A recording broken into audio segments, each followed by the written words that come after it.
Switch on करा.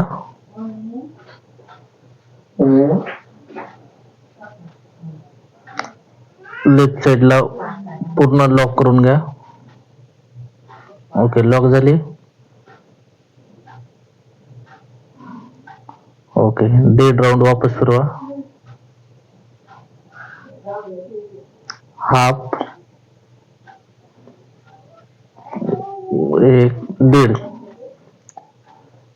आता tyre सरळ झाले आपले ते. आता राईट साइडला पूर्ण 1.5 राउंड. हाफ, 1, 1.5. लॉक झाली. ओके, चेक करा. ओके, आता आपलं सरळ करा.